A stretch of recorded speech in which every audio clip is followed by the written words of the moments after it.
Gratidão, Felipe.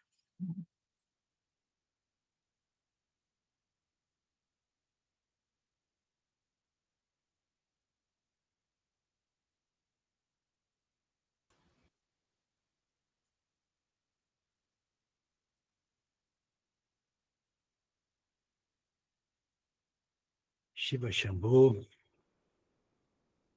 que sejamos todos amorosamente acolhidos na luz do Divino Ser e na frequência consciencial dos mestres do amor, sabedoria. Quando o Felipe se propõe a trazer esse mantra, obviamente que não intencionalmente, mas ele abre um diálogo profundo com aquilo que é a proposta sugerida para a nossa partilha de hoje. Esse mantra que diz Aham Brahmasmi, que significa literalmente eu sou o Supremo, eu sou o Brahman.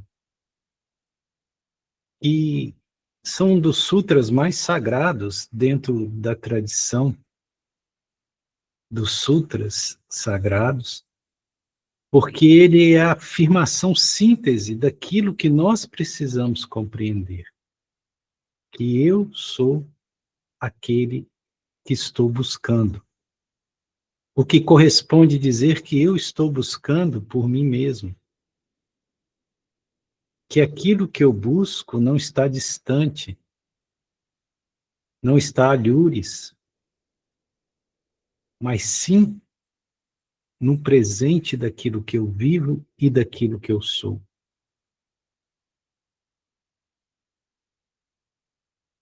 Existe o divino que é, e existe o divino que é mera projeção daquilo que nós supomos que deva ser. Então, nossas mentes criam muitas fantasias, às vezes salutares fantasias, mas ainda fantasias. E nossa busca pelo divino se torna projetiva. Algo que está em algum lugar, que eu não sei bem onde é, que não está aqui, mas que eu preciso encontrar.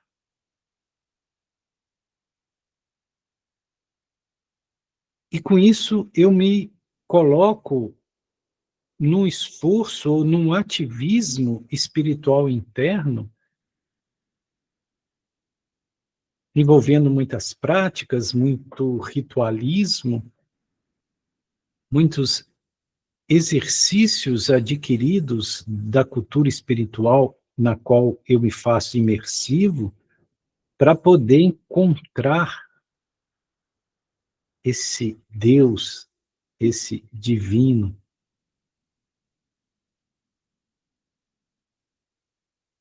E muitas imagens e concepções nós criamos a respeito de tudo isso.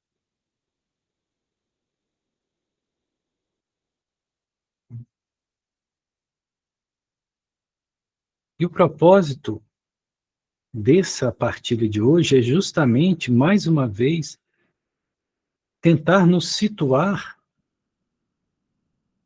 numa reta percepção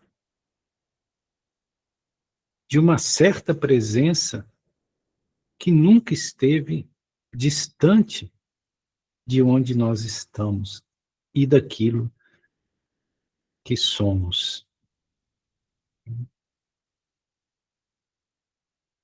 Esta semana,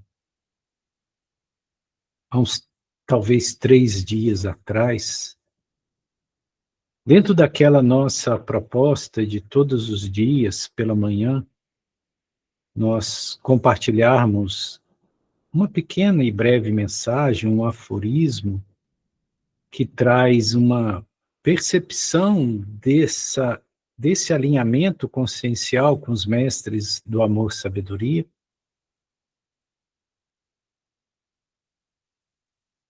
E nesta mensagem, talvez de 2 ou 3 dias atrás, não temos bem certeza, dizia que, assim como não pode haver estrada saindo de uma cidade para ela mesma, e não se pode viajar para onde já se está, para onde já se encontra, igualmente não há caminhos para Deus. Andando ou não, Deus vai estar sempre debaixo dos seus pés. Daí o título, né, sob os meus pés. Interessante essa visão.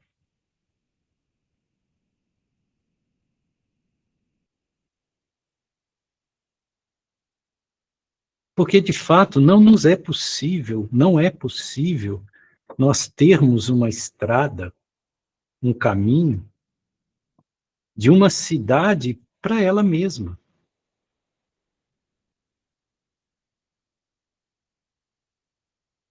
Isso é uma insensatez. Não é possível você viajar para onde você já está, para onde você já se encontra. É nesse sentido que é dito que não há caminhos para Deus. Por quê? Porque todo caminho nos traz uma percepção ou um senso de deslocamento, uma noção de que isso que nós procuramos está distante de onde nós estamos. Logo, precisa haver um caminho, uma estrada, uma metodologia, uma prática,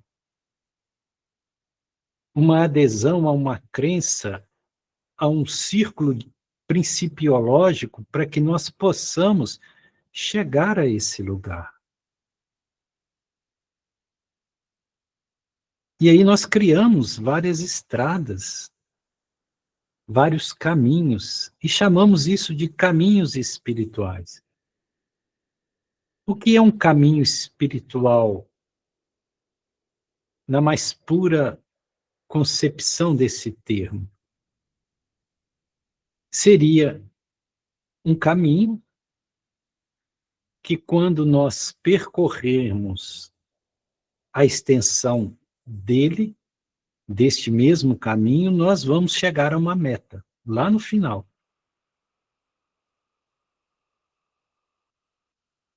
Então, nós ficamos projetivamente fixados nessa meta que nós nem sabemos ao certo o que é. Podemos tomar qualquer um que tenha um caminho espiritual e perguntar: o que há no final desse caminho? Diga-me com precisão o que você vai encontrar no final desse caminho. E todas as respostas serão subjetivas, porque ninguém sabe ao certo o que vai encontrar. Porque se soubesse, não haveria procura. Você não procura um chapéu que já está sobre a sua cabeça, e nem um chinelo que já está em seus pés. Só o fato de se propor a um caminho significa que você não tem aquilo que você busca ou não está onde você queria estar. Daí a necessidade de um caminho, de uma estrada. Assim como quando se quer sair de uma cidade para chegar a outra cidade, precisa-se de uma estrada. Mas quando se quer estar na própria cidade onde se encontra, não há estrada. Esse é o sentido de não haver caminhos para Deus. Porque nós vamos andar tanto para perceber que em cada passo de cada estrada, Deus sempre esteve sob os meus pés. Não há lugar em que eu tenha pisado em que Ele não esteja. Não importa a condição que eu me encontre, ali está Deus. Logo, não há outro lugar para Deus a não ser neste aqui, neste agora. E se nós não percebemos o divino no aqui e no agora, não vamos perceber em lugar algum. E veja que a gente sempre projeta, sempre é algo que está por vir. Nós somos os seres do devir, né? É o paraíso que virá, a salvação que virá, o céu que virá, a realização espiritual que virá, o samadhi que virá. Tudo é aquilo que está no futuro. E com isso nós perdemos a percepção do que já é aqui e agora. Por isso que Sananda Jesus diz que quando nós encontrássemos, nós ficaríamos estupefatos. Porque nós vamos perceber que sempre esteve conosco.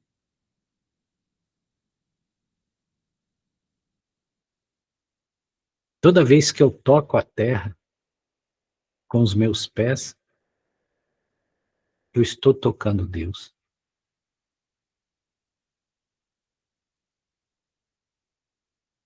É por isso que a simbologia dos pés é muito importante e rica dentro da tradição védica. Quando você se encontra com um guru ou com um homem autorrealizado, um ser autorrealizado, homem ou mulher autorrealizado, né, você apenas toca os pés. A reverência se dá pelo toque aos pés. E é interessante que Sananda Jesus também lavou os pés dos seus discípulos. Não lavou a cabeça, não lavou as mãos. Porque os pés representam o caminho. Aquilo que toca o caminho. É o próprio caminho. Os pés são o próprio caminho. E não as mãos. As mãos é o plano da ação. É aquilo que precisamos realizar no mundo. Mas os pés é que estão naquilo que deve estar. Por isso que você nunca vai chegar para um swami, para um guru, e vai apertar-lhe as mãos. Aliás, se você tentar fazer isso, ele não vai estender a mão para você.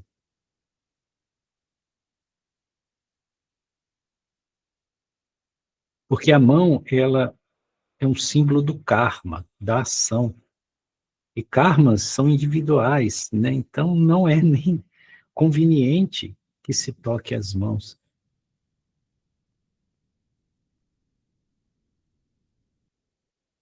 Por isso que a simbologia dos pés é muito importante. Por isso que quando se fala de aproximação do divino, dentro da tradição védica se fala de Vishvapada. Vishva é o Supremo, é o Senhor, é o divino. Pada é pés. Quer dizer, você se joga aos pés do divino. Você toca os pés de lótus do divino. E quando você toca, você já realizou o caminho todo. Ele é o caminho, e não o que precisa caminhar.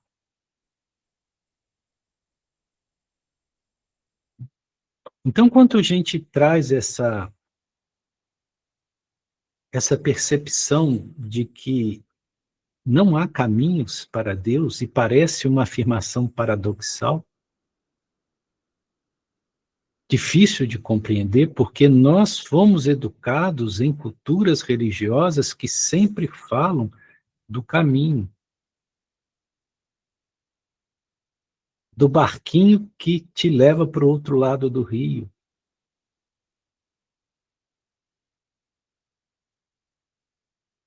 Nós nos recordamos do próprio Krishnamurti, e essa história é muito conhecida,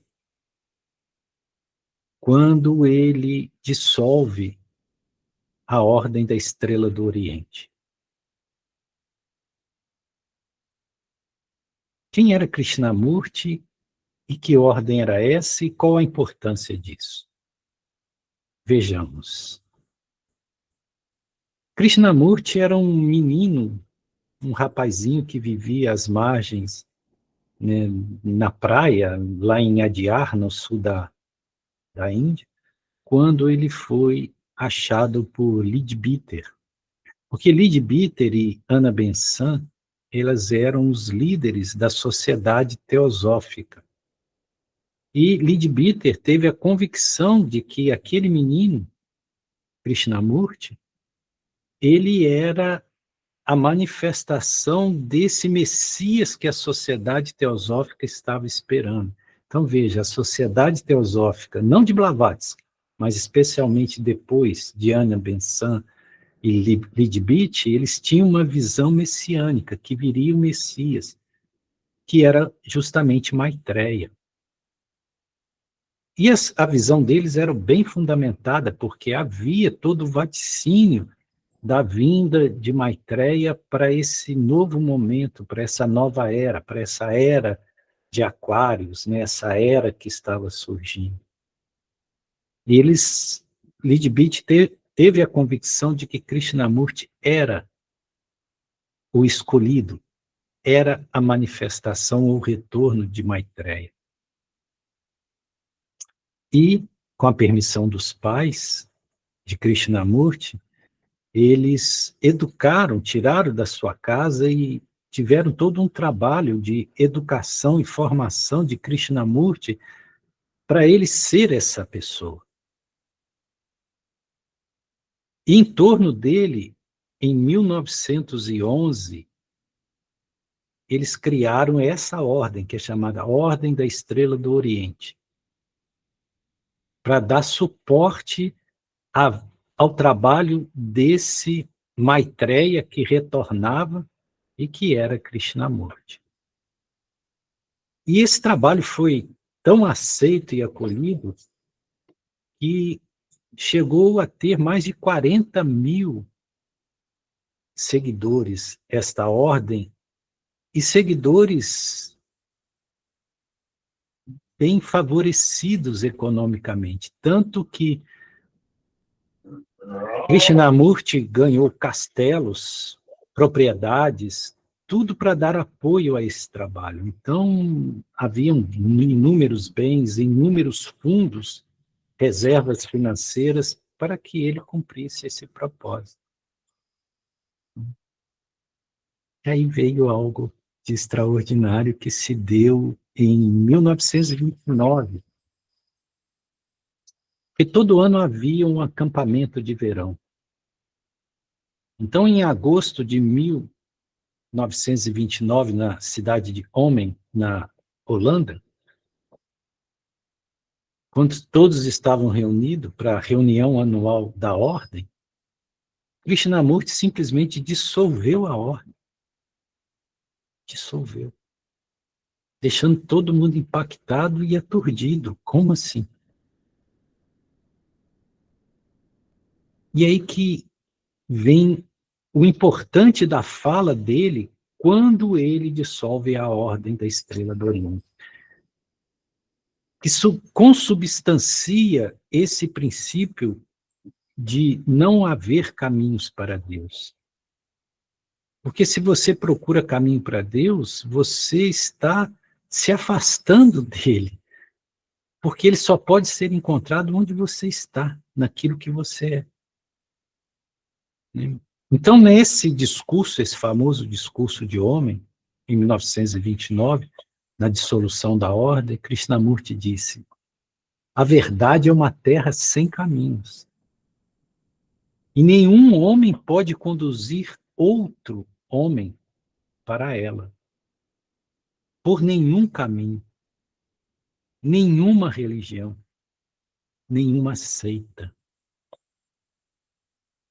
Quando ele afirma a verdade é uma terra sem caminho, Ele quer dizer, ele está afirmando que nenhum caminho, nenhuma instituição, nenhuma crença, nenhuma ideologia pode te levar até lá.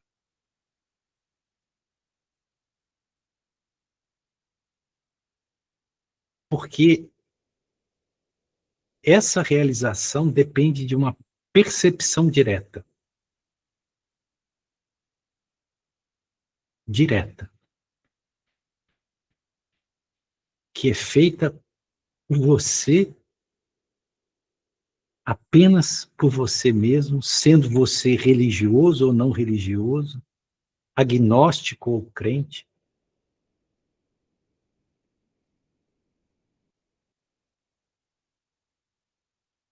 É como se fosse uma porta que se abre para dentro. E aí, de repente, você vê o que sempre esteve lá e que não era notado, e que você estava procurando fora. Então, quando ele diz a verdade é uma terra sem caminhos, e nenhum homem pode levar um outro homem para este lugar, não há caminho, não há religião, não há seita, não há ideologia, não há crença que possa realizar a verdade em você.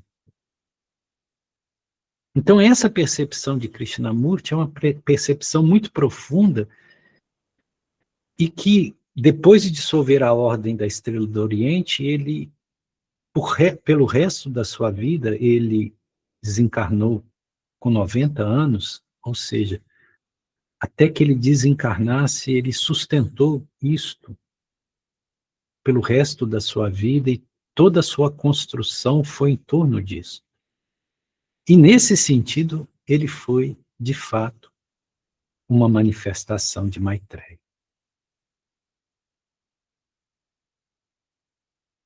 Existe uma biografia dele escrita pela Mary Lutens, que acompanhou ele a vida toda, que relata, né, vivências muito profundas e impressionantes que confirmam que realmente ele era um aporte dessa frequência, né, que é uma frequência crística. Maitreya é uma frequência crística.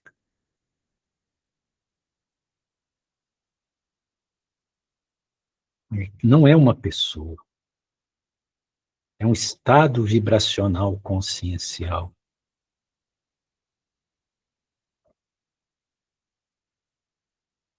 Então, via de regra, nós buscamos Deus em todos os lugares, menos onde ele deve ser buscado.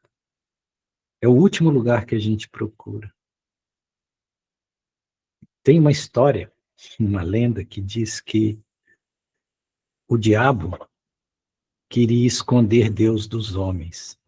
E aí fizeram uma grande assembleia para ver aonde esconder Deus, de forma que os homens não encontrassem. Aí um diabo sênior lá falou, vamos esconder ele no fundo do oceano. Ele não vai encontrar Deus no fundo do oceano. Aí o diabo chefe dos diabos, disse, não, um dia um mergulhador perito vai mergulhar e vai encontrar. Aí o outro sugeriu, então vamos esconder no alto da montanha mais alta dos Himalaias, dentro de uma caverna, ninguém chega lá.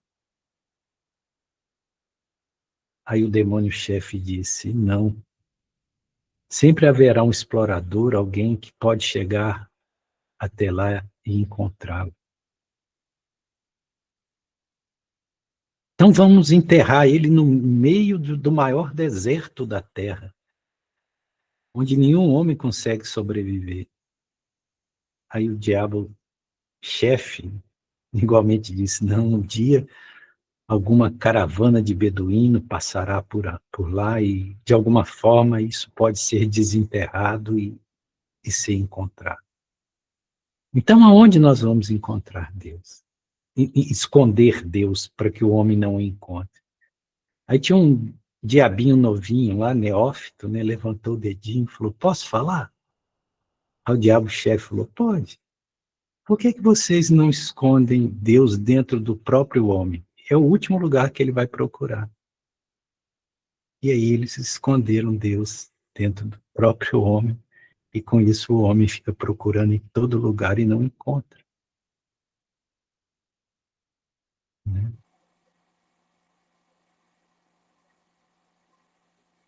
Então essa visão projetiva de que o divino é o que não somos, está onde não estamos, é uma realidade que se manifestará no futuro e não agora, nesse nosso presente, ela é quase que um condicionamento mental que está presente em todos nós. Todos nós.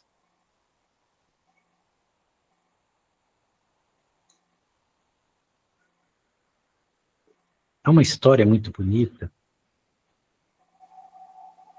que nós já até a contamos, não em tempos recentes, mas há bastante tempo atrás.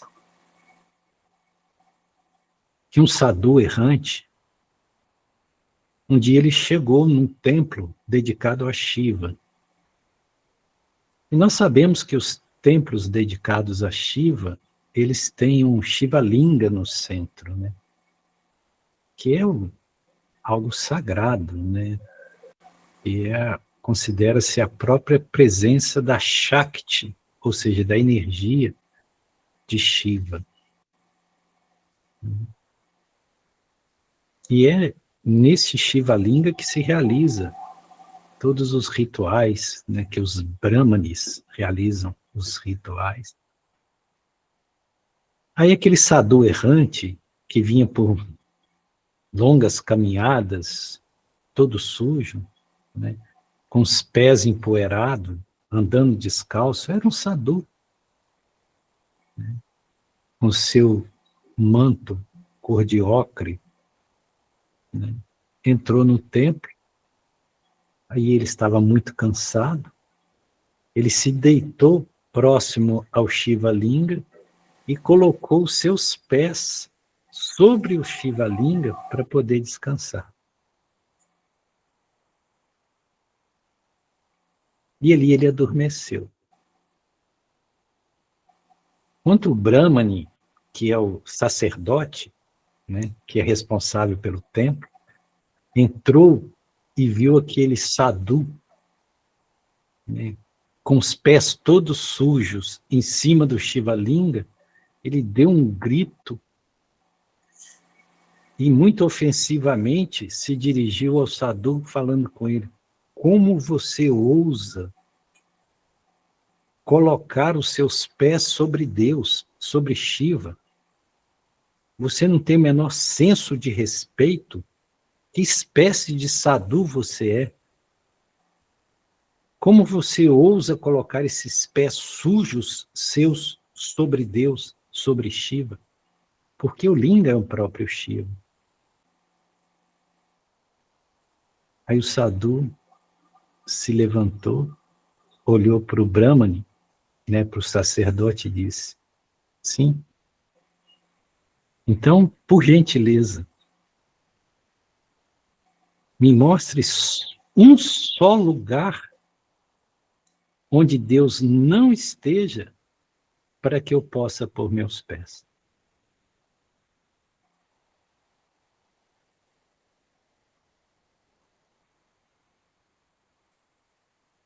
Qualquer lugar que nós tocarmos com os nossos pés, nós estamos tocando em Deus.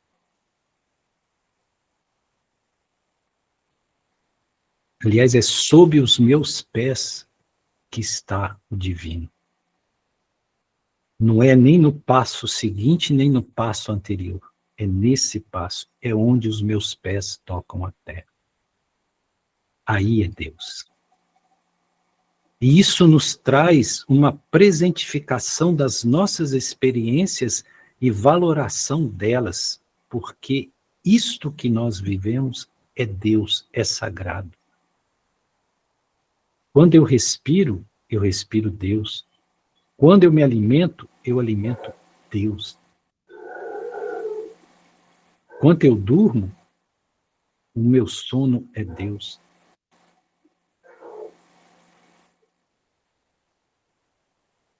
Isso é Deus.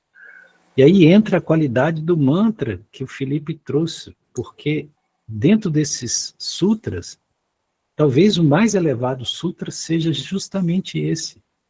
E se eu não me engano, se encontra nos Brahma Sutras, que é justamente Aham Brahmami, que significa literalmente eu e Brahma, eu sou Brahma, eu sou isso.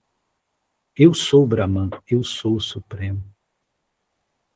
Esse reconhecimento que é difícil para nós. E por que às vezes nós ficamos iludidos com tantas coisas sem trazer essa percepção fundamental?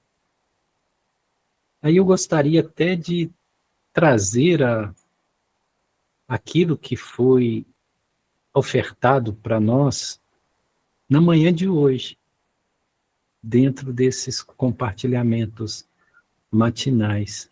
Se eu não me engano, foi hoje. Quanto diz que a manifestação do divino, por vezes, te oferece o que você quer ver. Pacientemente aguardando o momento em que você veja o que ele quer te mostrar. Enquanto se busca luzes no céu e fenômenos na terra, ele aguarda no silêncio. Então, por que que às vezes nós nos alimentamos dessas visões e essas visões são permitidas pelo próprio divino? Porque às vezes, na maioria das vezes, ele nos oferece aquilo que a gente quer ver, para que um dia a gente queira receber o que ele quer mostrar. Porque o que ele quer mostrar não pode ser impositivo, não pode ser arbitrário. Então, se você está fascinado por luzes no céu e fenomenologia aqui na Terra, então você vai ficar vendo luzes no céu, fenômenos acontecendo, toda a ordem de manifestações místicas, fantásticas, miraculosas, e vai ficar se alimentando disso, porque é isso que você quer ver, é isso que você está procurando. Você está procurando o que é sensacional, o que é extraordinário. Quando você está perto de Jesus, você não quer ouvir o que ele está dizendo, você quer ver só o milagre. Que você está inebriado pela fenomenologia, pelo misticismo. Então, o divino te dá isso, porque é isso que você quer ver. E pacientemente aguarda o momento em que você veja o que ele quer te mostrar, que já é outra coisa.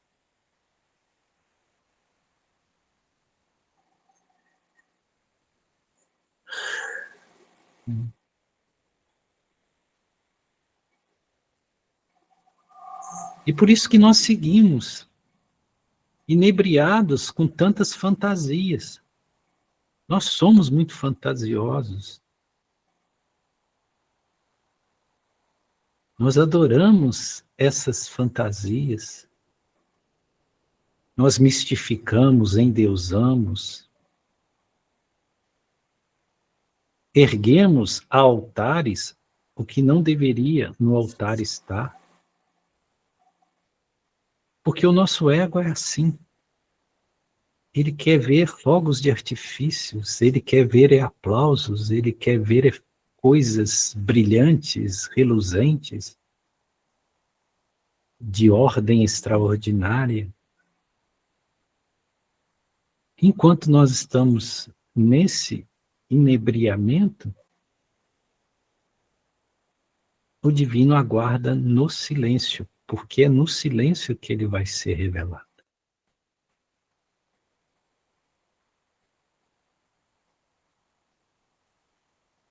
E se nós observarmos, a maioria das metodologias ou dos caminhos que nós tomamos para chegar nesse presumível Deus, né, são esforços muito árduos que às vezes nós fazemos, né, e que quanto mais esforço tem, menos resultado nos traz.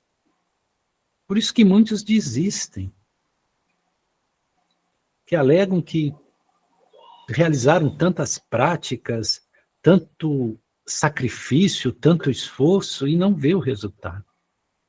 É como se tivesse uma regra: se você recitar tantos mantras por dia, fizer tantas adorações, fizer não sei o quê, rezar tantos terços e todas as missas, é como se isso te trouxesse.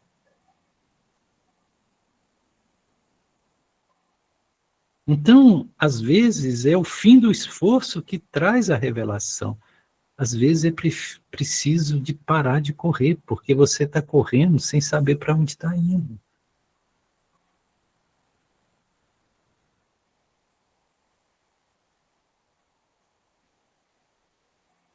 Havia um mosteiro no Japão, da linha do Zen Budismo, né, do Zen Budismo Soto. E havia ali um jovem monge obstinado. Você conhece quantas as pessoas são obstinadas, né? Elas não desistem, elas são compulsivas. E ele era obstinado em atingir o estado de iluminação. Ele queria ser mais iluminado do que Buda. E ele se propôs uma austeridade absurda. Ele se sentou no pátio do mosteiro e se determinou que ele ia controlar a mente dele, matar a mente dele, para poder realizar a condição de Buda. E que enquanto ele não conseguisse matar a mente dele, controlar a mente dele, ele não ia sair dali.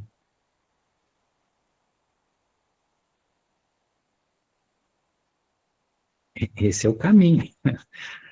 Essa é a ilusão de que existe caminho para a verdade. E aí, um monge antigo que tinha no mosteiro, vendo aquilo, um dia pegou uma telha de barro, sentou-se do lado do monge e começou a polir a telha, lixar e polir a telha, pulindo. E o jovem monge lá, uma hora ele não aguentou de curiosidade e perguntou: o que você está fazendo aí, pulindo essa telha? Aí o monge disse: é que eu estou polindo essa telha com toda a determinação para que, com o processo de polimento da telha, ela se transforme num espelho. Aí o jovem monge riu e falou: você está brincando? Você pode passar o resto da vida polindo e lixando a telha que ele não vai se transformar num espelho. Aí o monge virou para ele e falou assim: mas do que você está espantado se você está fazendo a mesma coisa com a sua mente?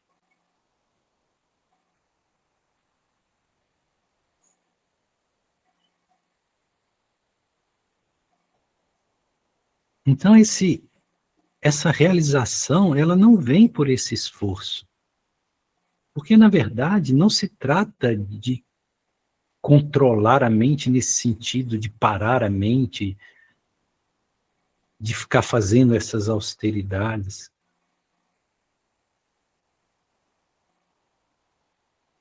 Trata-se apenas de uma percepção lúcida do que é a mente e do que é o seu ser verdadeiro, que não é a mente. E depois você deixa a mente brincar à vontade, correr. É igual um cachorrinho que você possui. Deixa ele pular no sofá, correr no quintal, latir para os vizinhos, correr atrás de bicicleta. Tá tudo bem, é o cachorro sendo cachorro. Aí você deixa a sua mente ser a sua mente. É da natureza dela. Mas você não se identifica mais. Você está em outro ponto. Você está no ponto da consciência, da percepção daquele que percebe. O conhecedor daquele que conhece.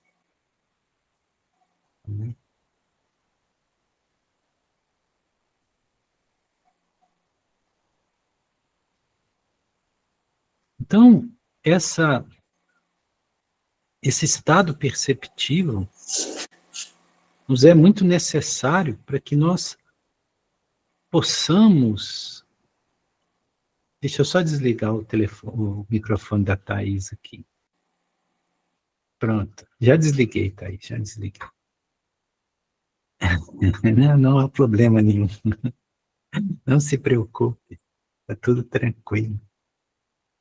É porque eu percebi que estava um ruído e não consegui detectar, depois eu vi. Mas está tranquilo, não se preocupe. Então,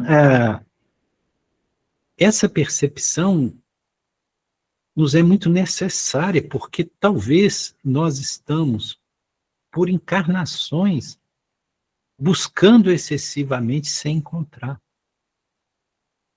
Quantos de nós aqui já foi monge budista, monge taoísta, já foi padre ou abade dentro de uma ordem católica,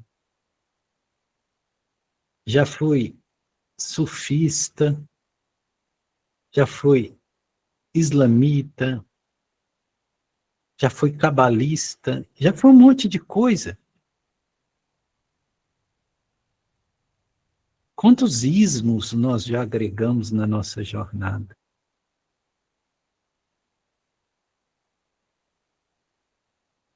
E talvez não percebemos o que deve ser percebido. Por isso que o Vedanta ele é muito direto. O Vedanta não é uma filosofia, não é uma religião. Ele é um estado de percepção. É uma constatação. Quando você constata, você está livre para brincar no mundo do que você quiser. Ah, eu adoro brincar de ser médico. Maravilha, brinque à vontade. Eu adoro brincar de ser galeteiro. Ótimo, vá ser galeteiro. Brinque à vontade. Não há problema nenhum. Não há problema nenhum. Nós estamos livres nos campos do Senhor. Ele nos colocou aqui para nós realizarmos coisas e sermos felizes. Faça o que você ama, faça o que você gosta. Brinque, se divirta. Não há nada de errado nisso. Quando você percebe o que deve ser percebido, você está livre para ser o que você quiser, em paz. Porque desmorona as preocupações, os sofrimentos. Note como nós somos uns seres sempre insatisfeitos. Por quê?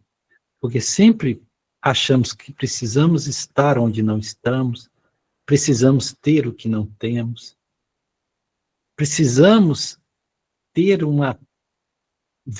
precisamos ter virtudes que não possuímos, precisamos eliminar vícios que achamos que nos são nocivos. Então nunca estamos satisfeitos. Sem contar com o próprio aspecto do corpo, né? Quem tem cabelo encaracolado quer ter liso, quem tem liso quer ter encaracolado, quem é alto quer ser baixo, quem é baixo quer ser alto, quem é gordo quer ser magro, quem é magro quer ser gordo. Ninguém está satisfeito. Por que que nós não estamos satisfeitos? Esse é o ponto. Então, em vez de você ficar procurando satisfações ilusórias, você se volta para a fonte e se pergunta, por que eu nunca estou satisfeito?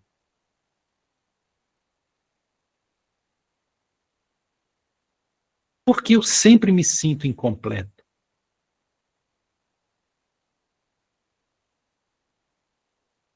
Porque as coisas que eu vivo no dia a dia não me satisfazem.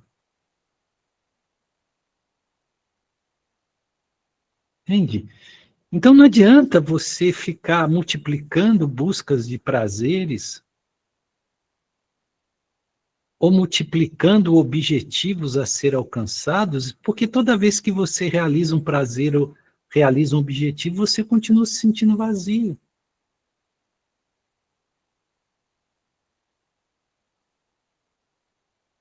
Então você tem que perceber por que você se sente sempre insatisfeito, sempre incompleto. Talvez seja a hora de você levantar os seus pés e ver o que está debaixo dele.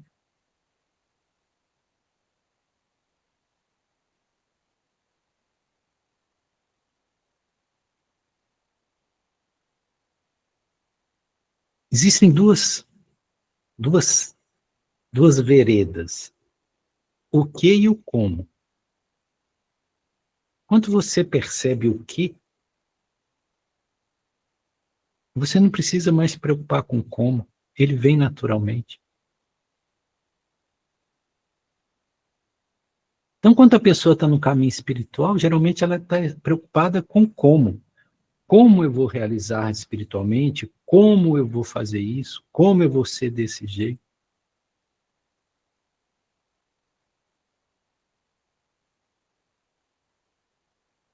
Quando a gente percebe o que é naquilo que eu sou, aqui, agora, nesse exato momento,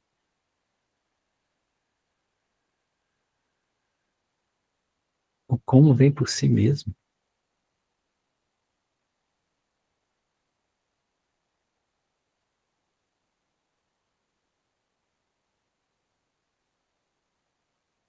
Não há, de fato, estradas para Deus. A verdade é uma terra sem caminhos, como disse Krishnamurti.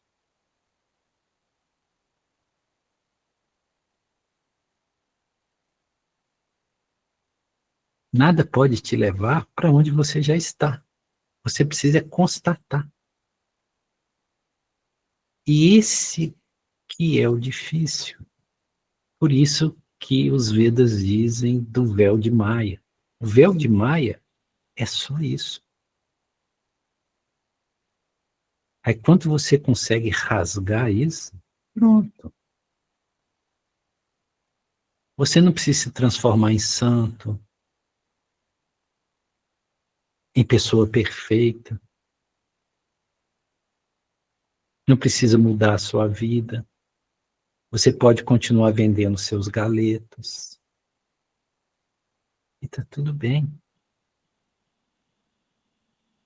Pode continuar acordando todo dia 4 horas da manhã, não sei para quê. Está tudo bem.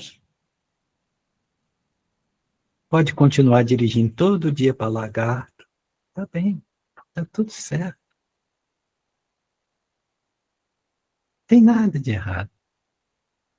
Pode continuar lendo esse monte de livros que você está lendo, achando que vai achar a verdade nos livros. Está tudo certo. Está tudo bem.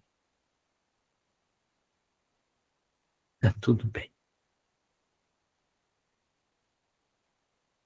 Gratidão, Shiva Shambhu. Gratidão, Gaian. Eu ia falar, mas aí o mestre Falcão está pedindo a palavra. Passo para ele. Gratidão. É só para saudar o mestre e dizer que ele continue dando essas aulas para a gente, que está tudo bem também. Maravilhoso.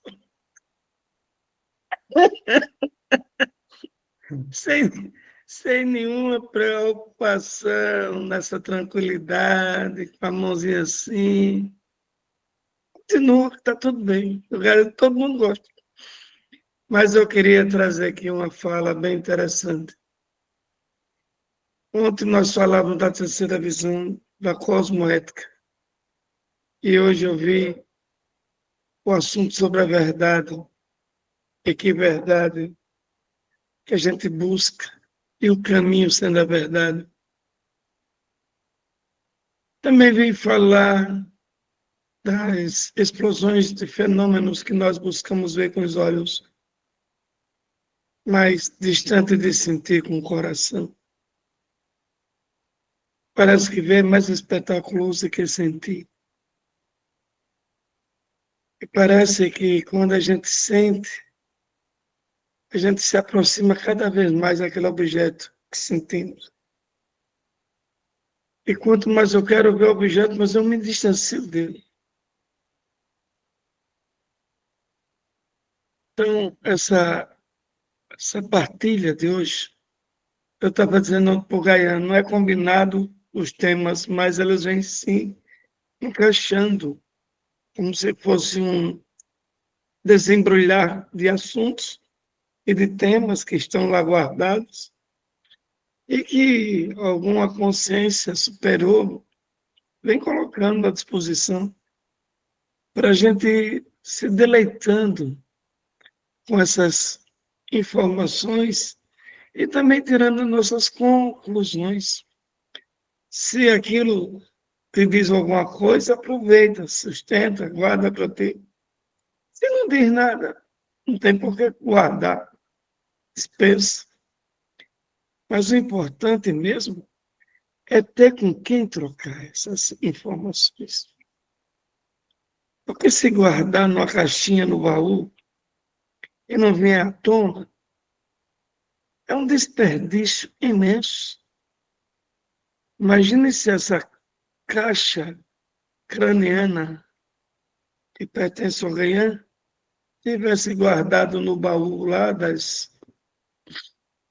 e a gente não pudesse abrir para ouvir tantos ensinamentos bons, mas também de ouvir as experiências contadas por cada um, por mais simples que seja aqui. As nossas caixas cranianas estavam pobres, só com as nossas informações. O que vai fazer o crescimento mesmo é a troca dessas informações e esse acolhimento amoroso, respeitoso, honrando aquilo que o outro pode dar, por mais simples que seja. O mestre lá que dormiu sobre a cabeça do Deus lá, do Brahma, né? Talvez não percebesse que era um ser tão importante, importante, como nós também, às vezes, pisamos nas sombras das estrelas, do sol, na lua, pisando na nossa própria sombra, caminhando, e nem damos conta disso. Como o próprio Ryan disse, o diabozinho lá, infantil, que disse para esconder o homem, disse para esconder o Deus, para esconder dentro do próprio homem, que ele ia procurar para não achar. A gente procura muito o que está fora, nunca o que está dentro. Isso é fantástico. Você traz uma reflexão para saber realmente quem eu sou, de onde vim e para onde é que eu estou indo. Mas o Caio fez uma pergunta, o que e como? Eu vou deixar a pergunta para ele responder. Para quê? Para quê que eu preciso saber de tudo isso? Deixa essa reflexão para o meu mestre. Gratidão, sim, antes que eu saia daqui, o evento do festival de 28/1 em Tocantins, a gente está pedindo para quem tiver na disposição de ir, seria fundamental, porque esse evento, diferente dos outros, vai ser uma reflexão planetária, não é um trabalho para eu cuidar de mim ou do cuidar do outro, mas é um chamado de um mestre para um ponto geodésico do planeta, a gente, do Brasil principalmente, a gente poder fazer uma vibração planetária. Quem viver, verá. Meu mestre, se puder responder essa pergunta, eu agradeceria bastante. Gratidão, professor Falcão. E aí vou reforçar que quando eu vi o mestre, a última vez, né, que eu ouvi falando, eu senti exatamente isso, que era um chamado planetário. Aí, consequentemente, com essa partilha de hoje, passaria já a palavra para os demais, eu diria que Deus é exatamente isso, está sob nossos pés, porque o sagrado vibra em cada partícula do planeta. E nessa vibração, Deus que nos une, porque o Deus que está em mim está em você, e a gente se unindo, chegaremos, inclusive, a vibrar a nível planetário, né? Aí, queridos, eu agradeço a presença de todos, né, dos que chegaram depois, Jéssica, Botes, Laureni, Leandra, Raimundo, Rosário, Selma, Verônica já estava, Marusa, Rafael, Renata, Shirley, e aí hoje estamos realmente felizes, mais uma vez. Estamos não, nós somos felizes, é melhor corrigir. Aí eu vou passar, porque eu gostaria até de falar uma coisa que aconteceu comigo essa semana. Eu estou na semana, como diz Caian, às 4 horas da manhã acordando, praticamente todos os dias essa semana eu acordei 4, menos o que eu acordei 6h30. Aí eu disse, gente, onde é que eu encontro energia para poder fazer isso? Já vai até de noite e volto. Aí uma vez eu fiquei perguntando a mim mesma, por quê? Porque esse momento é importante, então acorde e vibre o que você está fazendo. E por que eu vou para Lagar? Porque o lugar é um lugar importante. Vá para Lagar, porque lá é um lugar importante, é um lugar que, se no momento, está precisando estar. Por que você está fazendo isso? Porque lá é o lugar, é o que eu estou fazendo, é o que é mais importante nesse momento.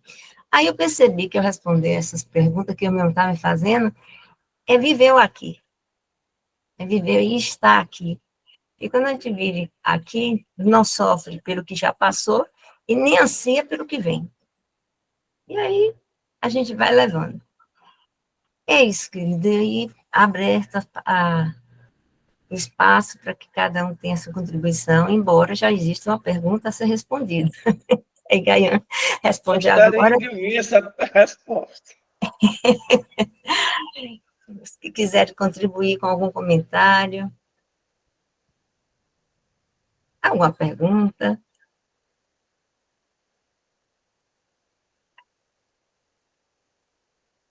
Elias, pois não, querido. É só reforçando o que o mestre Falcão já falou. Essa questão do que eu já até coloquei aí, né? Questão da gente querer conhecer para controlar. Controlar minha família, controlar meus galetos, controlar minha empresa, controlar a minha vida espiritual, conhecer mais a minha vida espiritual para controlar. Então, é sempre essa questão de buscar o fora no sentido de controle. E como é que eu faço para me desapegar, para eu soltar? Aí é uma extensão do mestre Falcão. Gratidão, Elias. Já está aí estendendo a pergunta de professor Falcão. Prefere falar agora, Gaian, ou eu passo para a Thaís? Vamos ouvir Thaís, aí ele responde de vez. Tudo bem. Então vá, Thaís. Pode falar, querida. Boa noite a todos. Então, eu não sei que não é para me identificar, mas eu estava me identificando. Hoje a minha avó estava aqui e eu estava estudando, trancada aqui dentro do quarto, escutando o barulho dela lá fora, que ela fala bem alto. Aí eu deixei um pouco as coisas aqui e fui sentar na cadeira de balanço com ela. A minha avó tem 89 anos, mas ela é bem ativa ainda. Aí eu falei assim, vó, ela perguntou, né, o que você fica fazendo dentro desse quarto? Eu disse, vó, eu tô lendo umas coisas, mas deixa eu fazer uma pergunta para a senhora. A senhora com essa idade toda, a senhora não fica preocupada, assim, para entender de onde a senhora veio, para onde a senhora vai, sobre o universo? Aí ela falou, você tá pior. Eu não preciso entender nada disso. eu estou vivendo até então sem entender nada disso. Aí eu disse, bom, mas fale um pouquinho sobre Deus, o que a senhora entende? Aí ela disse, não entendo nada, eu só sinto, não preciso entender. E você também não precisa entender. Eu fiquei parado pensando, tudo isso que eu faço, às vezes, dá uma certa angústia, porque é a questão dos caminhos, né? Eu até já compreendi isso. Caminhos externos, né? Que a gente muitas vezes procura. Tem uma sensação de que o caminho interno, ele ainda me requer. Por exemplo, eu fico pensando, às vezes eu não vejo algumas coisas, algumas sincronicidades, como algumas pessoas veem. Aí a mente fica falando, porque você ainda não está no momento certo para ver se você precisa melhorar, se você evoluir. Então, eu ainda percebo, essa questão de eu estar aqui, mas eu preciso caminhar mais um pouco, me melhorar internamente para que eu possa encontrá-lo. E aí, agora, com essa partilha, eu fiquei totalmente confusa, assim. Não sei se eu deixo esse livro tudo para lá. Eu estou lendo aqui as instâncias de Blavatsky e tem hora que dá um nó no meu juízo, não entendo mais nada. E é isso. Queria que o Brian pudesse falar um pouco sobre o caminho interno, né? Sobre essa questão da gente se melhorar para tentar encontrar Deus, porque tem muito essa ideia. Tem muito isso ainda. Obrigada. Gratidão, Thaís. E aí, Gabi? Escuta o diabinho, aquele diabinho, que quer procurar Deus, fala, tem um diabinho, ele mandou procurar, eu não escondi. Mestre Gaian. Eita, isso, minha querida. Deixa eu começar lá pelo Falcão, né, da provocação dele, que reverberou também no Elias, né? Então, nós falamos do o que, como, e o Falcão traz o para quê, né? E na nossa percepção, dentro dessa linhagem de compreensão, o fundamental é o quê? Porque o que é a percepção? Se você está andando de noite na beira de um caminho e vê uma corda enrolada e pensa que é uma cobra,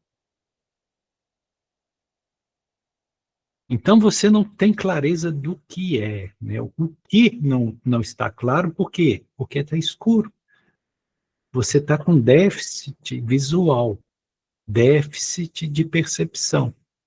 Então, o fundamental é você perceber que aquilo não é uma cobra, é uma corda enrolada na beira do caminho. Então, não tem perigo. Então, o que é aquilo que te traz a percepção? O que é isso? Né? Aí você não se confunde. Clareza é fundamental. Quando você vê o que, nós dizemos que o como não é importante. Por quê? Porque o como, ele vai se dar naturalmente no próprio fluxo da sua percepção. E as pessoas ficam muito preocupadas com como, né? Como que eu chego a Deus? Você não sabe nem o que é Deus, como é que você vai chegar? Entende? Como que eu realizo Deus? Mas você sabe o que é Deus? Você sabe o que você está querendo realizar? E aí entra a questão do para quê, né? Porque quando a gente fala para quê, vem embutido uma certa noção de propósito, de objetivo. Uhum. Quer dizer, qual o propósito disso? Qual o propósito dessas vivências? Qual o propósito dessas experiências? Isso está muito associado ao quê, né? Porque quando eu também tenho a percepção, eu vejo claramente o propósito.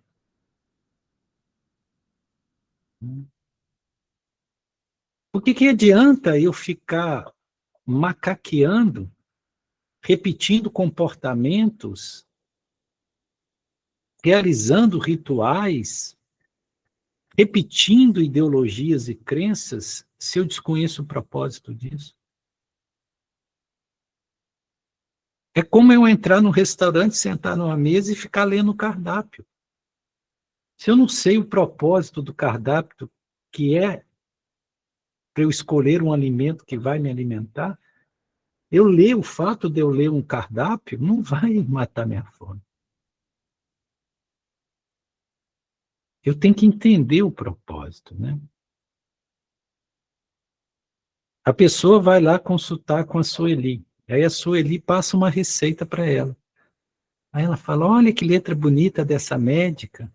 Vai e coloca a receita no quadro e põe na parede. Não compra o remédio e não toma o remédio. Para que serviu a receita? Isso é um desvio de propósito, né? Então, muitas práticas de religiosas, não pela religião em si, mas pelo praticante, acaba sendo um desvio de propósito, porque não está levando a lugar nenhum. A lugar absolutamente nenhum. Fica se rodando, né, girando em círculo.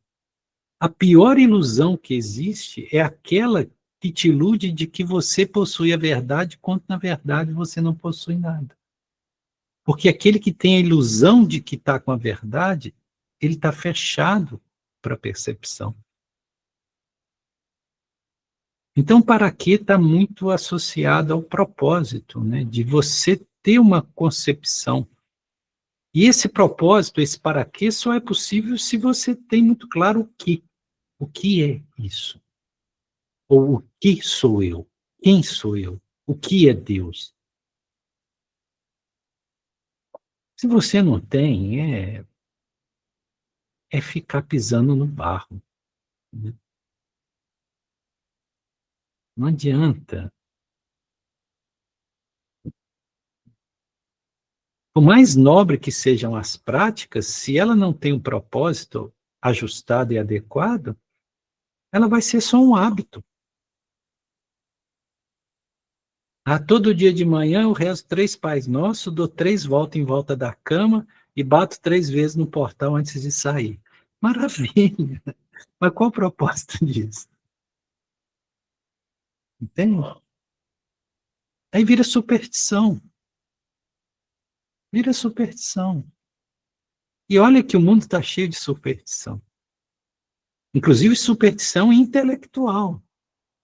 Os intelectuais que dizem não ter superstição, talvez são os mais supersticiosos. Em algum sentido, a própria ciência pode se tornar uma superstição.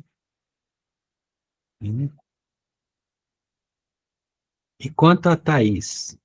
Thaís, minha querida,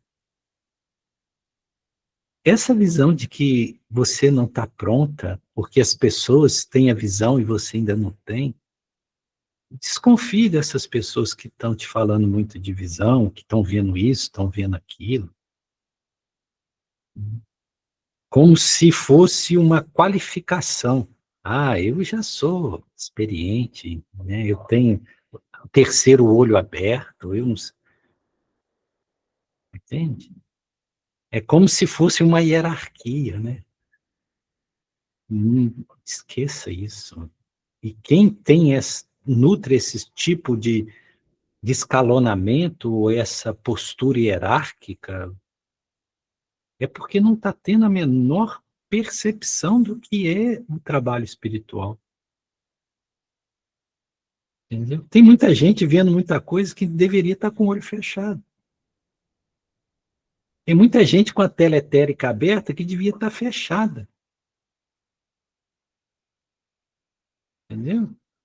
Que não está vendo nada que aproveite. Não é que há algum problema com o que é visto. Ela que não está capacitada para perceber o que está sendo visto.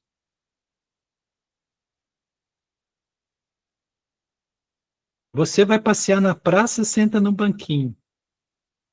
Vem Jesus Cristo em pessoa, que voltou à Terra e você não sabe, e senta do seu lado. Você está vendo ele, mas não está enxergando nada. O que adianta você ver se você não percebe?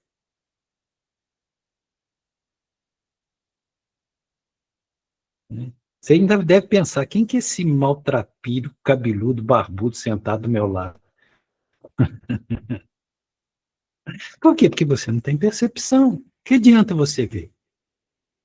Ver, você pode ver qualquer coisa, anjinho voando, pode ver qualquer coisa. E daí? Então, Thaís, essa visão é muito salutar que ela seja desconstruída. Você não precisa caminhar para chegar onde os outros estão, porque não tem ninguém à frente de ninguém. Não existe esse lugar de autoridade de quem já viu mais, de quem caminhou mais.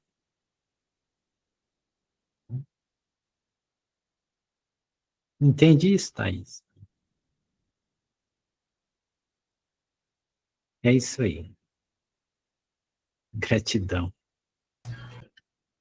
Gratidão, Gaian, mas professor Falcão, à vontade.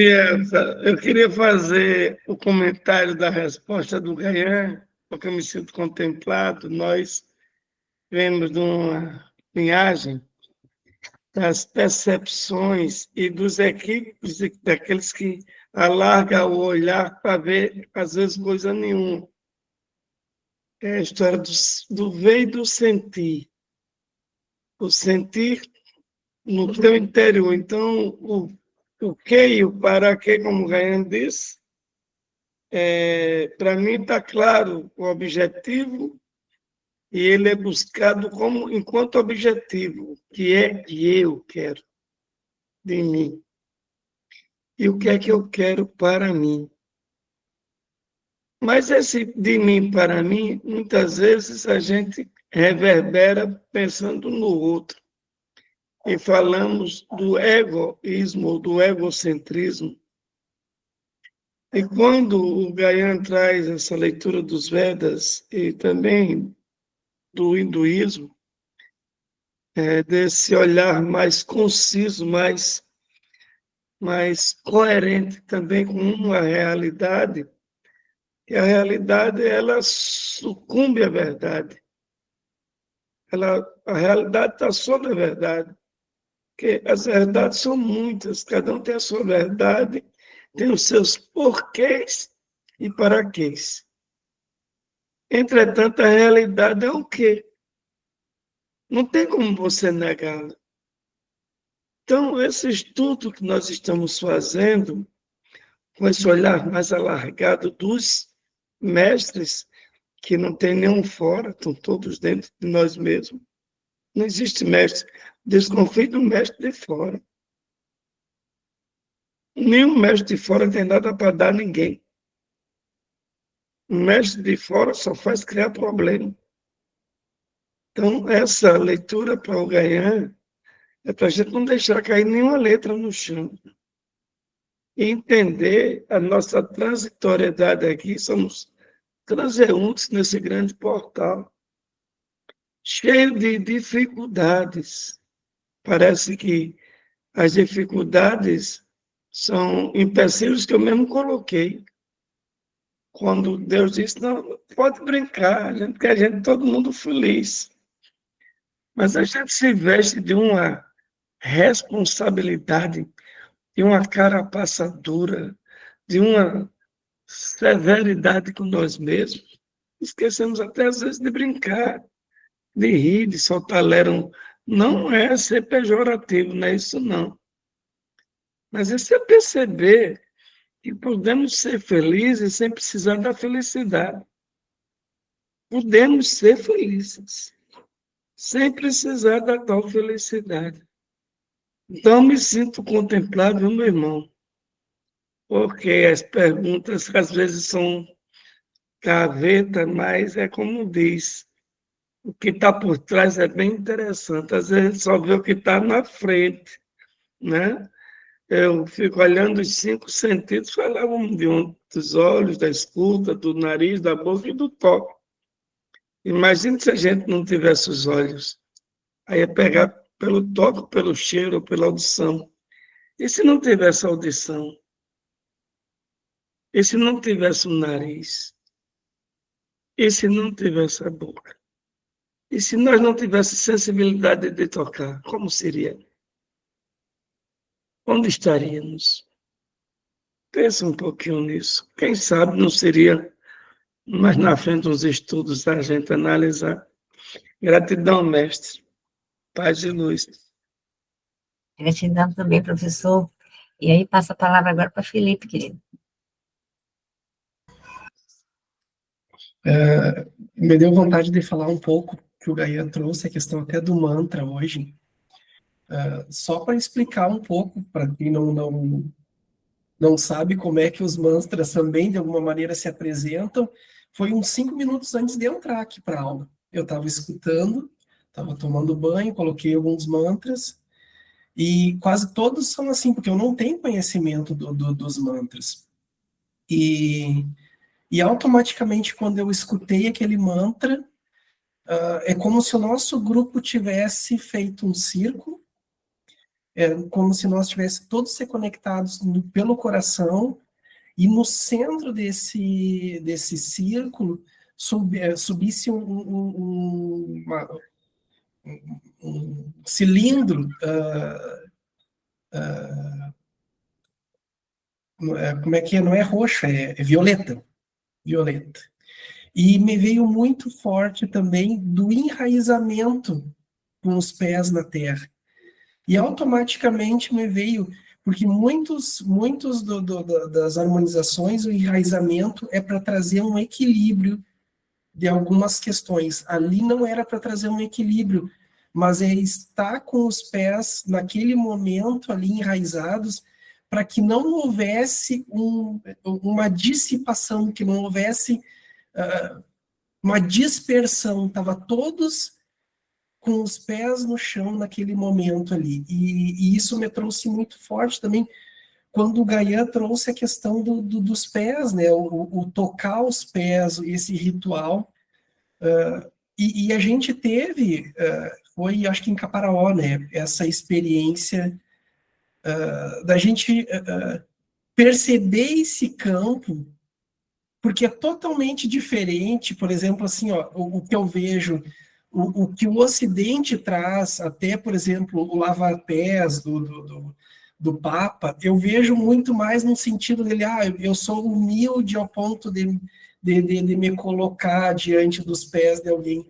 E, na verdade, esse campo que o Gaia traz é totalmente diferente. Não existe uma questão de humildade ali nesse movimento, pelo menos a minha percepção naquele momento que a gente vivenciou isso como um grupo.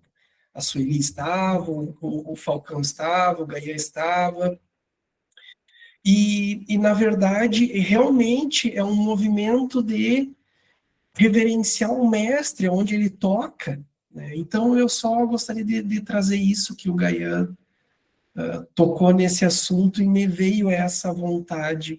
Em nenhum momento esse movimento ali era um movimento do ego, é algo além, numa outra consciência, um impulso muito grande para que todo aquele movimento, e quem esteve presente teve essa oportunidade de realmente reverenciar os pés do mestre, o que é esse movimento. Né, totalmente fora de um ego, no sentido simplesmente, como eu sou humilde, que eu me curvo, eu lavo os pés, então só isso que eu gostaria de trazer hoje. Gratidão, Felipe. Grande comentário, realmente. A experiência foi única. O que mais desejaria fazer comentário? Ou Gaia quer fazer uma réplica para Felipe? Tem Laudemir. Eu só queria fazer um pequeno comentário, e me veio à mente agora o presente que o senhor ali ganhou. Né? Eu acho que a partir do momento que apareceu aquela pena branca na casa dela, ela pensou, o que é isso aqui que apareceu? Né? Como é que isso apareceu aqui? Para que isso apareceu? Né? A gente fica lembrando essas historinhas assim, juntando com essas perguntas, né? Achei bem interessante isso, essa lembrança.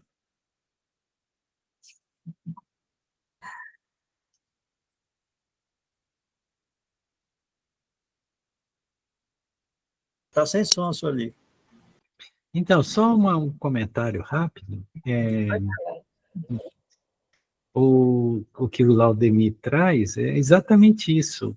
Quando a Sueli percebe o que é a pena, ela não precisa mais do como apareceu, por que apareceu, para que apareceu. Por quê? Porque quando você compreende, tem a percepção da essência de algo, todos esses labirintos mentais se dissolvem. É esse exatamente o ponto. Quando a Sueli tem a compreensão, a percepção, o que é a pena, o como, o porquê, o para quê, por si só já se revela. Entende? Por isso que quando eu consigo perceber o que sou eu, o como, o para quê, o porquê, tudo isso já fica elucidado, né? E quanto à contribuição do Felipe, é de uma magnitude extraordinária, porque o Felipe ele é muito intuitivo, né? E ele se permite seguir o caminho do coração. Isso é algo de realmente extraordinário. Então, o Felipe não se prende nos limites racionais ou nos entraves racionais, né? Ele percebe pelo coração o que se manifesta naquele momento e ele simplesmente se permite a realizar aquilo que é uma leitura do campo pelo coração. Isso vale pela experiência, né, do toque nos pés, né? Isso vale pela percepção do mantra. Porque o mantra, não sei se vocês têm percebido, eles têm vindo muito ajustado com a proposta da partilha.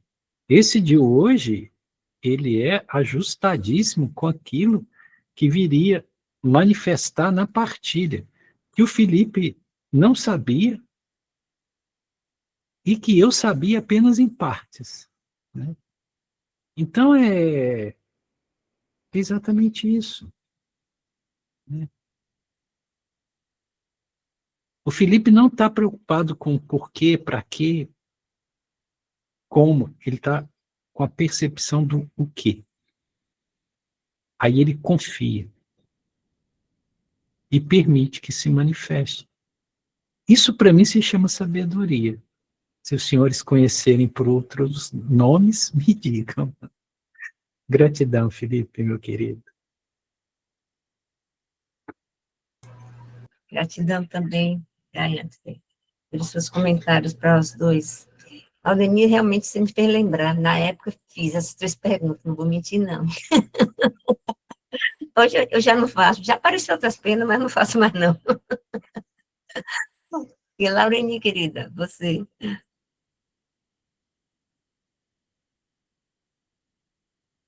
Seu áudio, Laura. Seu áudio. Perdão. Essa partilha é muito especial, muito linda, não é? Os pés na terra. Ter os pés assentados na terra, no nosso cotidiano, no nosso momento, no nosso propósito, na nossa vida. E aí eu me lembrei das perguntas. Assim, antes eu quero dizer que o mantra de hoje me tocou profundamente. Me tocou assim, me trouxe um pertencimento.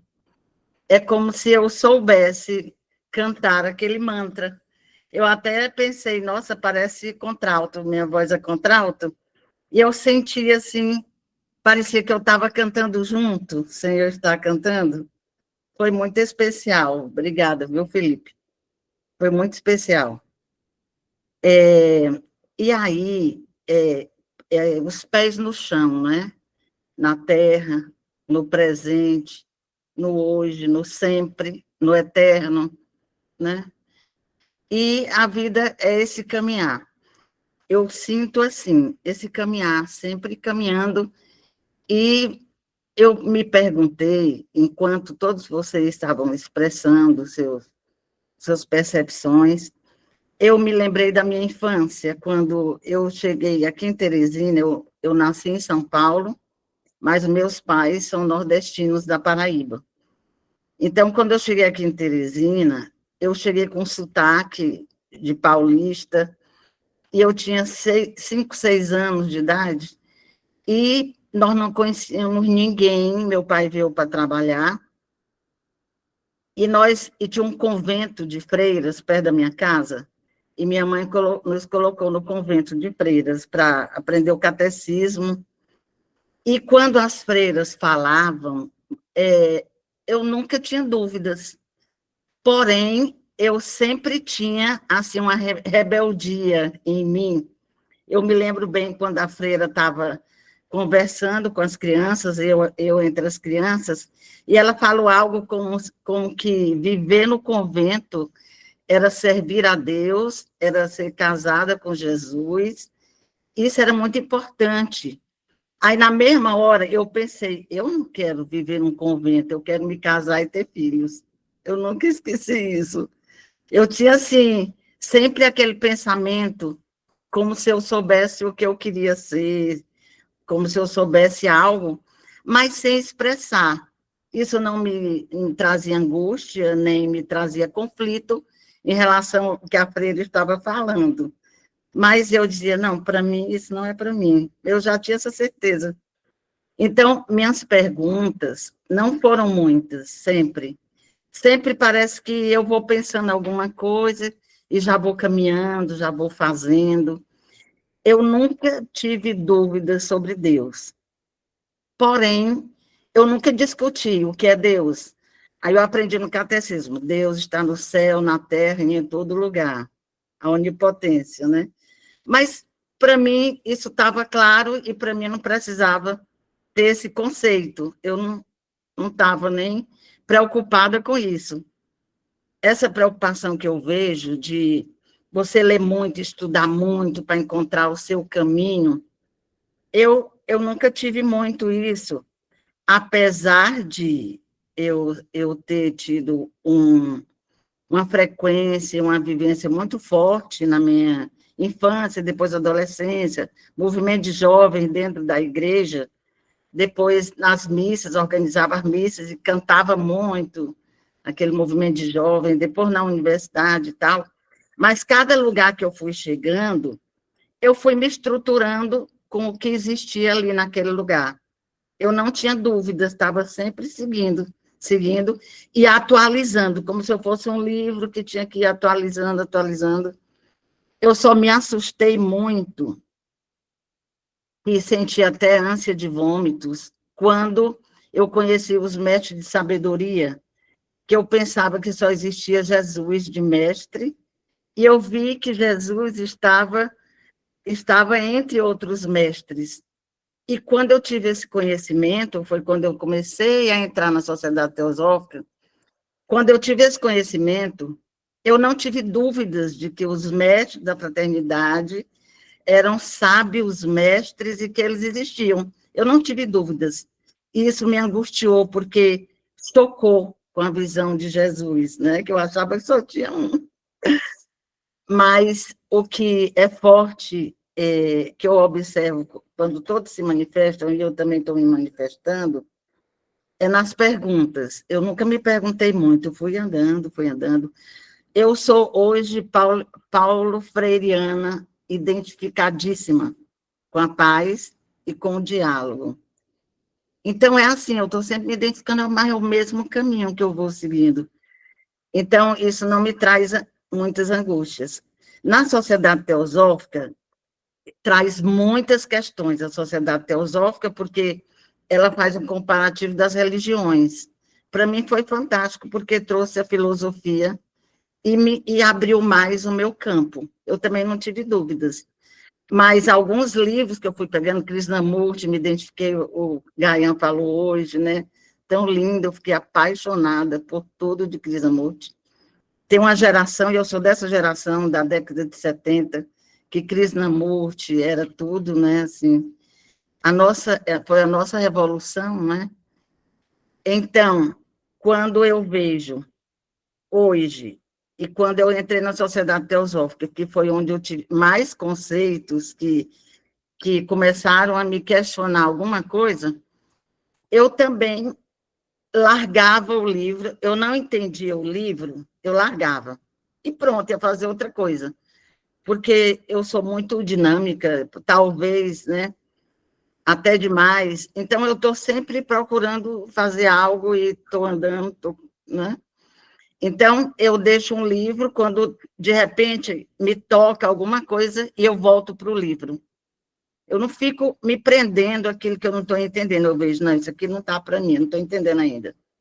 Aí sonho alguma coisa, eu vejo alguma coisa, eu vejo numa palestra, aí eu, livro tal, aí eu vou lá atrás do livro.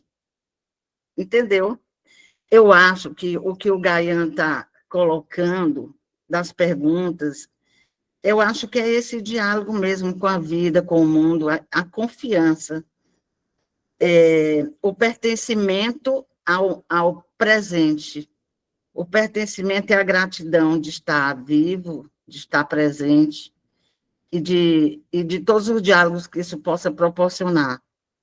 E outra coisa, uma época, eu fui pela Agência de Cooperação Internacional do Japão, eu tive um estágio no Japão. Quando eu cheguei lá, eu me senti analfabeta, porque eu não lia nenhuma placa, porque o alfabeto era outro e eu não tinha pensado nisso. Aí eu comecei a pensar, puxa, ser analfabeto é terrível, porque eu não lia placa, nada. Algumas coisas em inglês, mas, na verdade, eu olhava para os mapas para me identificar onde eu estava caminhando, porque lá tem muitos mapas, mas eu não entendia nenhum nome, a não ser que tivesse em inglês. Então, também foi um momento assim de muito teste para mim no meu presente, no meu caminhar. Eu me lembro que eu me perdi, eu não desci numa estação certa, porque lá tudo é certinho, a porta do trem se abre, quem descer na hora desce. Eu, muito tranquila, né? Deixei todo mundo descer, quando eu fui descer, a porta fechou. Me levou para outro lugar. Quando eu fui voltar, eu vi que tinha estação de trem em todos os lugares mais alto, eu não conseguia voltar. Lá é muito difícil você caminhar, porque tem as montanhas, quando tem estrada entre as montanhas. Bem, então foi também um teste muito grande. Mesmo assim, eu sempre dialogando com o Oriente, olhando o que significa eu estar aqui, por que eu estou aqui, eu fico sempre procurando um sinal. Então, os sinais no nosso cotidiano, para mim, e compartilhando aqui com vocês, é a grande lição do nosso caminhar. A dúvida não precisa você resolver, não precisa estar buscando, porque logo mais virá uma resposta, e isso eu senti desde criança. E agora foi que eu me conscientizei muito com essa partilha do Gayan e com todas as experiências, as partilhas, que eu agradeço de todos vocês. Como, desde criança, eu já tinha esse diálogo aberto, assim, mais tranquilo. Quando eu entro numa seita religiosa, que eu me deparo com ela e eu não me identifico, não crio uma interlocução no meu coração, a via do coração, eu fico quieta ali e depois eu saio e vou para outro lugar. Mas eu não fico me conflituando com nada disso. Eu digo, aqui não é para mim, eu vou por ali e tal. Só para trazer um pouco de repente, me deu até, assim, mais confiança do pertencimento e como é importante esse pertencimento na nossa vida, não é? E a gente está sempre com essa atenção ao hoje, ao aqui e agora. Gratidão por esse momento, gratidão por todos vocês estarem aqui comigo. Isso me faz muito bem, me traz muita alegria e bem-estar. Obrigada. Gratidão, Laurini. É um bom vila.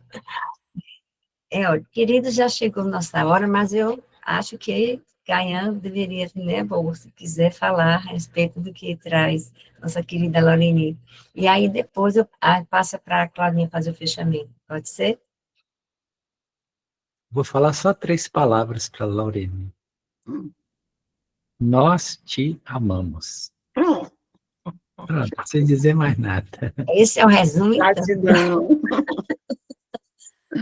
Então, querida, agradeço aí a presença de todos, a mestra Gaian, Falcão já saiu, mas deixamos aí um abraço para ele, né, que nós saímos aqui, como sempre, felizes. Passamos agora para a Claudinha, para fazer o fechamento.